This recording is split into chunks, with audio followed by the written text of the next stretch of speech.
जय सद्गुरू सगळ्यांना. मी आहे स्नेहा. मी माझ्या या चॅनलवर तुमचं स्वागत करीत आहे. आज आपण पाहणार आहोत चणा मसाला कसा बनवायचा तो मी माझ्या पद्धतीत दाखवणार आहे तुम्हाला.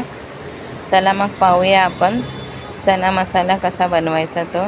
रेसिपी आवडली असेल तर सबस्क्राईब नक्की करा. चला मग पाहूया. इथे मी चणे हे रात्रभर भिजत ठेवलेले होते. ह्याला 2 ते 3 पाण्यामध्ये धुवून घेतलेले आहेत.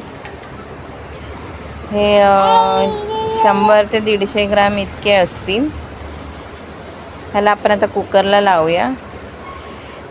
चणा मसाल्यासाठी काही मसाले लागणार आहेत. इथे 2 कांदे घेतलेत उभे. धणे आणि जिरे हे मी भाजून घेतले आहेत. 7 ते 8 लसणाच्या पाकळ्या आहेत आणि काही खडे मसाले आहेत तेही मी भाजून घेतलेले आहेत. ह्याच्यात थोडंसं मी खोबरं टाकणार आहे, ओलं सुकं खोबरं. आपल्याला हे मसाला आता वाटून घेतलेला आहे. इथे मी कुकरला हा चणा मसाला करणार आहे. कुकरमध्ये मी इथे 3 ते 4 लसणाच्या पाकळ्या ह्या किसून घेतलेल्या आहेत. 3 ते 4 कढीपत्ता हा बारीक बारीक कापून घेतलेला आहे. आणि आता आपण जे काय वाटण केलेलं आहे ते वाटण याच्यामध्ये टाकणार आहोत. याच्यात काही मसाले टाकलेले आहे. 2 चमचे लाल तिखट आहे, 1 चमचा हळद पावडर आहे, 1 चमचा धणे पावडर टाकलेली आहे आणि 1 चमचा गरम मसाला टाकलेला आहे. आपल्याला ह्या मसाल्यांना चांगलं तेलामध्ये परतून घ्यायचा आहे. जोपर्यंत आपला हा मसाला तेल सोडत नाही तोपर्यंत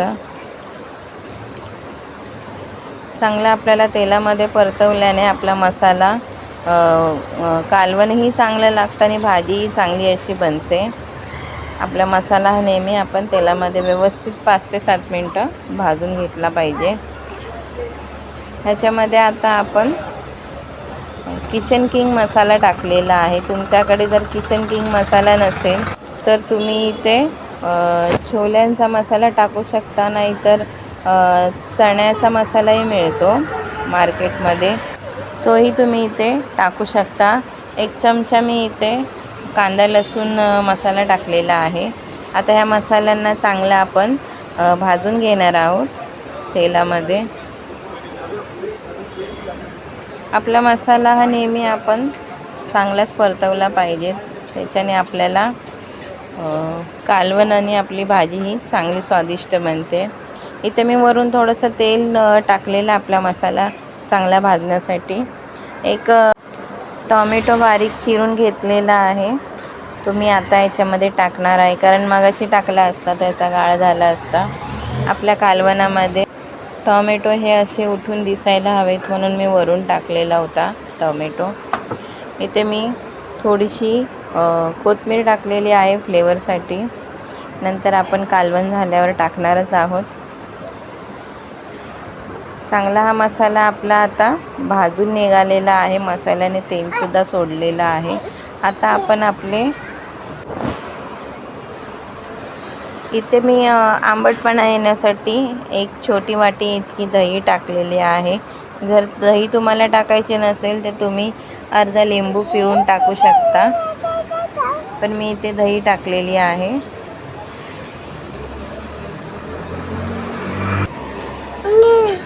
दहीने आपल्या चणा मसाल्याला आंबटपणा आणि फ्लेवर पण चांगला येणार आहे. खातानाही आपला हा चणा मसाला आंबट तिखट असा लागणार आहे. चणा मसाला हा बनून झाल्यावर खायला खूप उत्तम टेस्ट लागते ह्याची.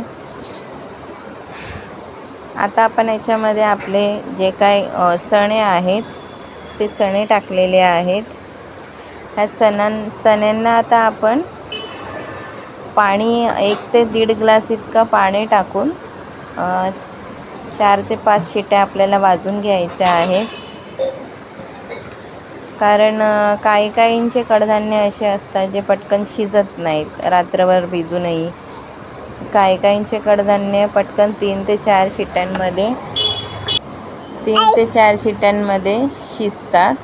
म्हणून इथे मिनिमम 4 ते 5 शिट्ट्या आपल्याला वाजून घ्यायच्या आहेत. इथे मी 1 ते 1.5 ग्लास इतकं पाणी टाकलेलं आहे. आता ह्याला ढाकण लावून आपल्याला शिट्ट्या लावायच्या आहेत. तुम्ही पाहू शकता इथे आपलं हे चना मसाला हा रेडी झालेला आहे.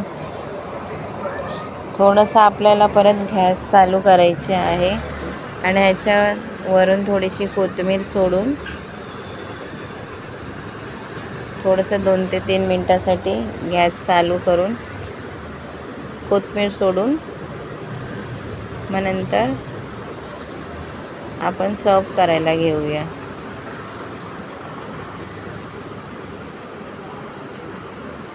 तुमच्या कालवणाला जर तुम्हाला चना मसाल्याला हा जर अजून पाणी टाकायचं असेल तर तुम्ही टाकू शकता, पण मला इतकं पुष्कळ होतं म्हणून मी एवढंच घट्ट बनवलेलं आहे.